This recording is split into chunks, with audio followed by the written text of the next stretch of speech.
hosting today. We also have IBAN here as well, and you'll be hearing from Larry Knipp and on behalf of IBAN. So you'll hear from Stockman's, you'll hear from IBAN, you'll hear from our outstanding Ag Commissioner. Most importantly, though, you'll hear from Zach Ducheneau. Zach is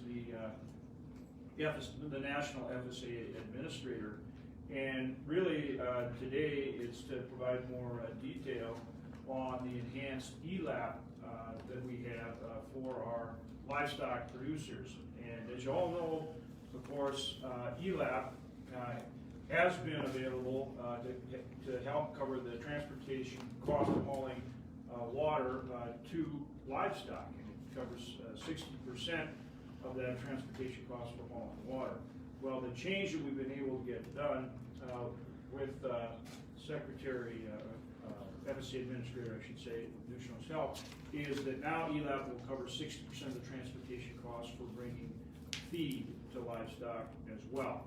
And that's a big help, particularly when you combine it with LFP, the Livestock Forage Program, which covers up to 60% of that feed cost. And this is a permanent change. So it's important because this is a shot in the arm for our livestock producers until we get the assistance through that we have put in place. In our Senate appropriations process, we've got about $750 million that we've included, taken through the full appropriation committee process. It's got to go across the floor, but that's $750 million to help our livestock producers. Because of the drought this year, that's for the program 21 year.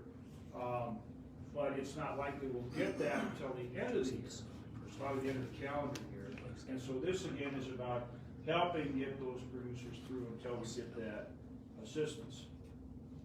Senator Tester and I have some additional legislation that we've offered to try to make really the LFP, Livestock Forage Program, and ELAP, Emergency Livestock Assistance Program, more robust, so that we have it for these kind of disaster situations for our cattle producers, similar to what we've done with WIC Plus on the farmer side, where we've got a program, we can provide funding into those programs when we have a disaster year, and so that our livestock producers know that that's going to be there when they need it, the same way our farmers have utilized WIC Plus over some of these really tough years with disaster challenges and other challenges, whether it be at low commodity prices, trade agreements, but they just had a whole host of things.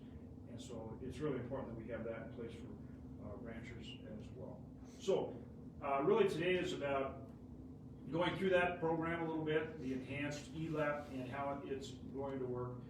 As I said, this is a permanent change now, and it came out of the visit that Administrator Ducheneau made coming out to North Dakota, along with Richard Flournoy, the RMA director. We got some help on the RMA side as far as flexibility with crop insurance, and then of course asked Zach for a number of things. And you know, he worked to be as responsive as he could, and one of those things was this change to ELAP, which we'd suggested to him that when we looked at the statute, that really there is room to modify that ELAP program. That, you know, as I say, it's been limited only to covering transportation costs for hauling water. We clearly felt there was room in the statute to expand it, but then that takes USDA, Department of Ag, actually going in and changing the regulation, and that's no small feat. I mean, that normally that takes a long time. And so I think it was about 6 weeks, but Zach got to work on it, and he was tenacious. We talked, of course, to Secretary Bill Sack as well. I talked to him, obviously Zach talked to him on a regular basis to really push it. But to get that through USDA and get it through the Office of Management and Budget and for the administration and all the different hoops that you have to jump through, that's really fast. It's really fast, and it happened because FSA Administrator Ducheneau went to work and pushed it and wouldn't stop until he got it, and that's why we got it. It's that simple. Now, maybe the fact that he raises cattle down there in South Dakota, and you know, so he's an actual cattleman himself, He's out on the ground, he knows how dry it's been, he knows how tough it is, and he doesn't live in that world where, you know, every day you just can go to work and, you know, kind of move papers around the desk. He's got live animals out there that are suffering. I don't know, but I gotta tell you, for him to jump on this the way he did and get it done as fast as he did, says a heck of a lot about him and the fact that, you know, he isn't just going and showing up for work. This is something he cares about, and he gets what it's like for these cattlemen out on the ground with this terrible drought. And so we owe him a big round of thanks, and just want to express our appreciation and ask National FSA Administrator Zach Newshnow to get up and say a few words, and thanks for being here. You bet, appreciate for having me. It's good to be here. You bet. You jump in here. Good morning, everybody. It's great to be here again. I was teasing some of our other friends on the hill about, this is twice in North Dakota, and I haven't even got invited by a lot of my friends. So, but it's really good to be here to share the Secretary's initiative to broaden our programs. We've gotten guidance from the Secretary as this drought is spread across the country. Get out there and find the places where we can stretch these programs and make them work. And with the help of Senator Hoeven's staff and the drought tour, we were able to highlight this particular aspect and make this permanent change to ELAP. We have more ideas and we need more ideas. I just shared with Commissioner Gehring. If you got a big idea, share it with us. We'll try to find a way to do it. The Secretary wants us to get to yes, and it's part of the culture change that we're trying to bring to the department. We want our local officials to be the facilitator of the funding for their operations, not the gatekeepers. We don't want to be in those positions where our staff are forced to find a reason to tell someone no. We're looking to get that door open and get them in. Really working closely with our friends in the State Department of Agriculture commissions so that these programs can stack and be leveraged instead of having our door closed because you might have got some assistance from a thoughtful state government. I can give a little details about it, or do you want to wait for that to the? Yeah, okay. I think so. Sure. So what we've done is allowed for the assistance for hauling the forage. The first 25 miles will be at the producer's expense, as would normally be, and we're going to pay the difference between a normal year and this year at a rate of 60% of that additional freight. We're using a fairly, well, it's a high rate of freight for my part of the country, $6.60 a mile. Most of it's happening at around 5 at home, but we understand that that's not the reality. And we did leave a provision in there for state offices to petition for changes if the rates end up being higher than that. Out west, for example, California, Washington, where they might have higher freight costs overall. We did make a commitment to our move towards equity, and our limited resource or underserved producers will receive a higher cost share at 90%. That's socially disadvantaged producers, that is your veterans, that's those that are limited resource and maybe don't have enough income to meet all of those, meet all of the, that qualify under our limited resource definition. And it also works for beginning and small farmers because they need that help. They haven't had the benefit of some of us to amass a lifetime of equity to kind of weather these things. It's really part of the Secretary's commitment to try to help producers move away from a reality where 89% of us make most of our money off the farm. And this starts at your county office. And we want to let you know that the application is still in development, but we wanted to get the announcement out. I pushed as hard as I could have, even harder, but I knew Commissioner Gehring was going to roll it out a week ahead of time. Actually, it's very familiar. It's been for years. Good work, and it's great to have friends like Commissioner Gehring to share those ideas that they get from the producers, because if we lose touch with our producers, we're not doing any damn good. Darn good. Sorry.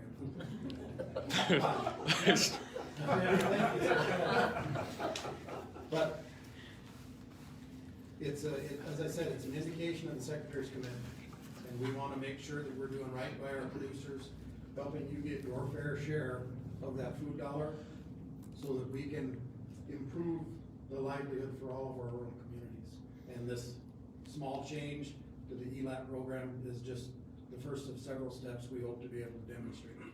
One other aspect, Senator, that we did talk about briefly on that drought tour was solar pumps and moving water with ECP. We just put guidance out to the field this week. Solar pumps will be accepted as an ECP cost share practice so that producers can move that water to a place where they don't, if you got a dam here, 1,000 acres of pasture, move that water to the other side of that pasture. Save this end a little bit, spread that water, use that grazing resource better. We're really excited about that as well. And that's just the first small steps that we hope to make, because we wanna put together a system that is ready for the next drought. Once this one's over, these will be permanent changes. When the next time it happens, we can just pick it up and run with it, because we've got good programs in place. Yeah, and also I point out that this assistance is retroactive back to the beginning of the year, so it's from January 1 all the way through for the 20 program year, and that producers have up until January 31 of 22 Yes, to sir. apply for it. So For this they're- program. Yeah, so they're really gonna be, for the enhanced ELAP, they really are gonna be able to utilize, you know, those costs for the full year, costs they've already incurred, costs they continue to. Yep, and we're gonna have a calculator tool go out on our farmers.gov website that'll help producers figure out that amount. Also, what a producer can be doing now, because the application isn't there, start to gather your records so that you're ready. We're gonna have this be a producer certified program, like many of our others. They will be subject to a few random spot checks, just to ensure program integrity. But start to gather your information now so that you're ready when the application gets out there, and we can get you to the county office and get you signed up. Sounds good. Thanks a lot. Thanks, Administrator. Commissioner? Well, first of all, I want to thank Senator Hoeven.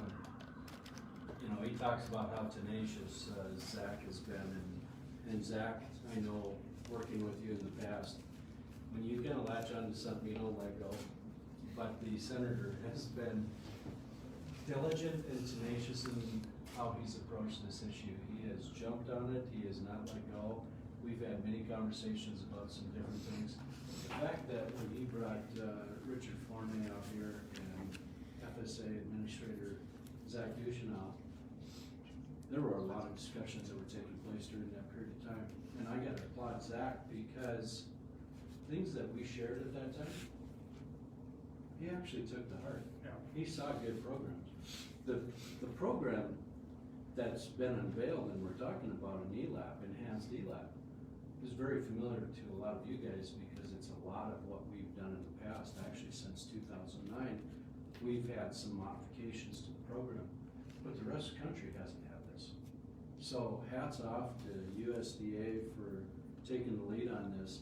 And I know it's difficult to have a one-size-fits-all, but you guys did the best you could do, and you'll make it work. And I think that's great that they've modified changes to the program so many of you are familiar with. I think the other thing that we'll see in this is, where will the state fit in? And as Zach had mentioned, we're gonna have to find ways, because we don't wanna duplicate efforts. And in fact, I think the legislature would frown upon that if we did. So we're gonna make sure that we look at the gaps and the voids and where we can assist. Because a lot of our program works off a very defined, finite amount of money and revenue. We're gonna have to prorate that over the type of expenses that come in, so we can help offset some of those costs and really help a lot of the producers who have struggled dearly this year, just simply because it's not an isolated area that's experiencing drought. It's a major, major region that has experienced drought. So, again, thank you, Senator. Thank you, Zach. I want to thank the ag community in general, the livestock associations, because when we started down this path years ago, we have continued to look at programs, approaches, where we can modify how we're going to provide assistance when you have a limited amount of resources. So I appreciate the contribution that all of you make to our lives in the agriculture and our industry. Thank you very much. With that, I'm gonna step off to the side, Senator. Thank you. All right, don't go too far, Thank you, this is a Zach. tough question. Our host is Julie Ellingson in Stockton, so Julie, we're gonna let you go ahead of Larry. But it's so nice to see all the cattlemen's associations coming together, harmony, and I know that's gonna really help us pass some good policy to help our producers, so it's just great to have you all here together. Thank you, Senator. Thanks for hosting. Absolutely. Good morning, everyone, and welcome back, Administrator, to our state, and welcome to the Stockmen's Association. I just want to say on behalf of our more than 3,100 members across the state, it is a great pleasure to be here to share in this celebration of the enhancements to the Emergency Livestock Assistance Program. As we've heard this morning, meaningful assistance for producers. And I can't understate or can't overstate the significance of this program.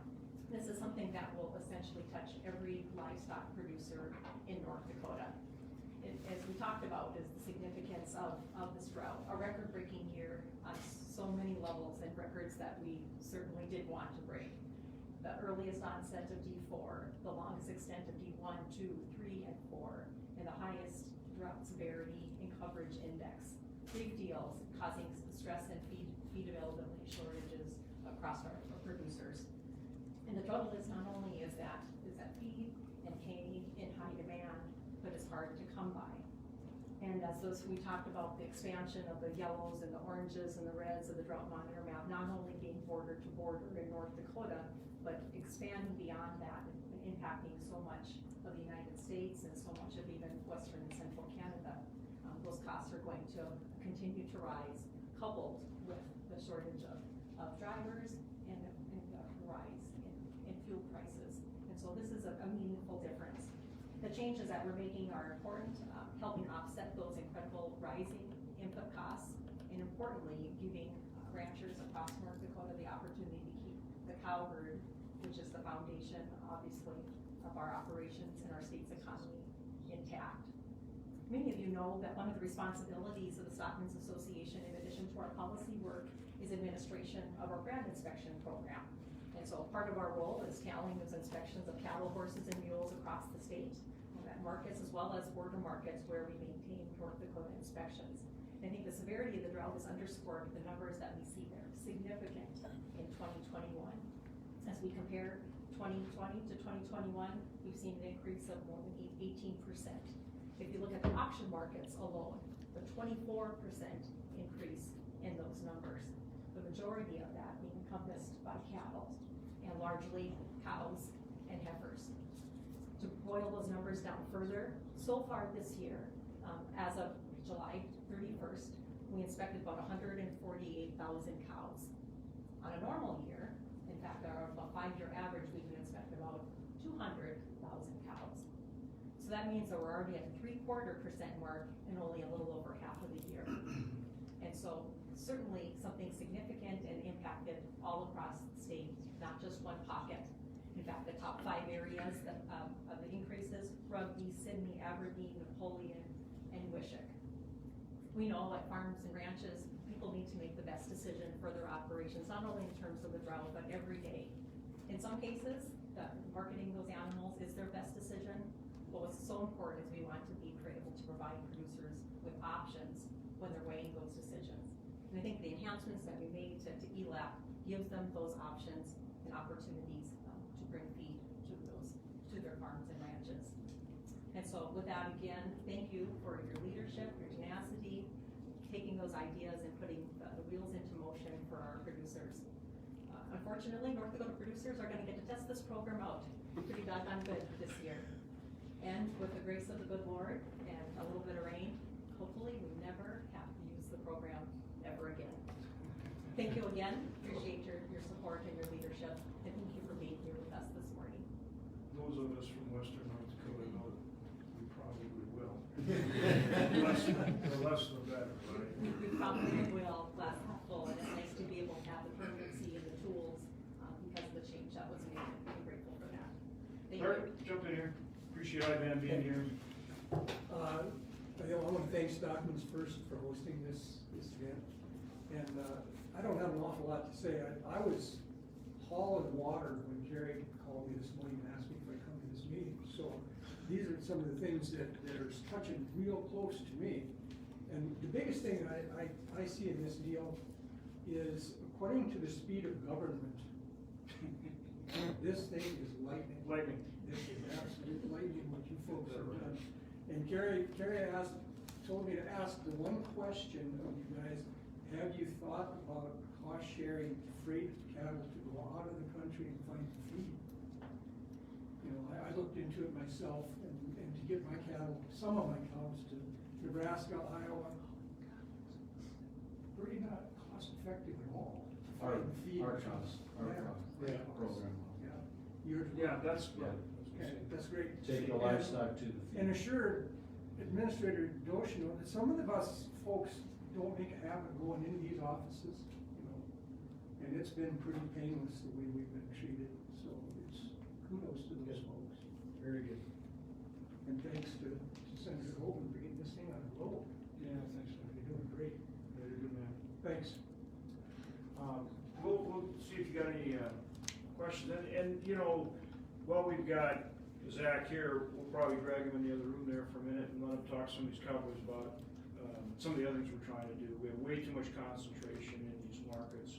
We've gotta find ways to get better pricing transparency, more competition, and so, I think a good chance maybe to talk to the administrator about some of those things again. But, we really appreciate Zach coming up. Mostly we appreciate him working hard on this program. And again, this is a start. It's not the end of things. This is a start, and this is a shot in the arm to get him through, to get some assistance, like we've talked about. But then also, again, these bigger issues of more competition in the markets, better pricing, better transparency. You know, those are that work goes on. So, any questions? Go ahead, guys. I have one. Any of you are really qualified to answer this one. Not just the feed transportation costs. It's not just about an issue of the proximity of feed. It's the availability of feed anywhere in the country. So while this program is certainly going to be helpful, how much of an impact do you see it making actually being able to find the feed to bring it to North Dakota? That's a great point, which again is, I'll just start out saying, what I'll emphasize again is, this is about getting them some help right now. Remember, this is gonna be retroactive back to the first year, so they're gonna get those costs that they've been incurring all year long and through the end of the year.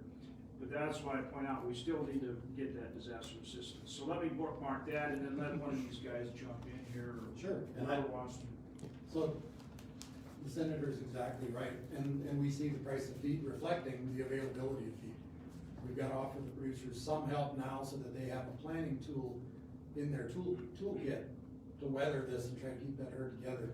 One of the things that we also learned when we were up in North Dakota during our drought tour is that oftentimes there are liabilities that are incurred when you bring that feed from another jurisdiction with regard to invasive species and what have you. And we've built a cost share into this program to deal with any of those mitigation of those impacts a producer may have to engage in.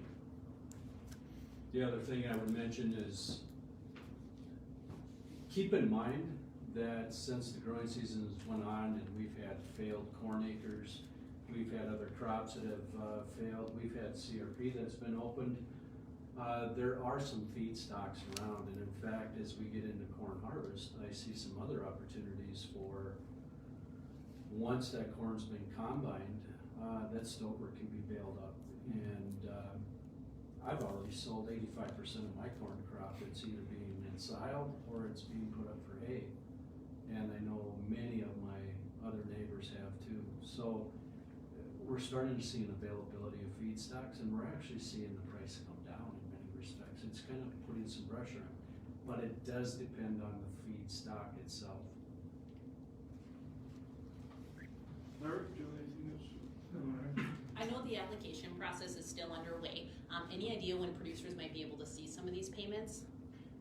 So for our program, For a time frame on the expanded ELAP or for your program, either? so on our program, it'll be December before payments are made after we receive all the expenses. It's prorated, and we go through it, verify, audit, and then payments are made. And this is an ongoing permanent program. Ongoing permanent program, so we won't have to wait till the end of the year to match it and then put a factor on it. So we hope to get those payments out as the applications come in and are approved by our county committees. But it'll be hopefully with the same speed that we're able to get the program together, that we get the payments to the producers, because we know that assistance that comes too late is sometimes worse than no assistance at all. And the fact that it's an existing program should help. I mean, Yeah. you're doing it on water, so yeah, there's some differences on fee, but they still can follow the, program. I would encourage people to test all of these forages. The corn that we tested was 5,000 parts per million of nitrates, it was a little high, I would say. And all of this banana grass that we seeded last spring for hay has come in with tremendous prussic acid problems.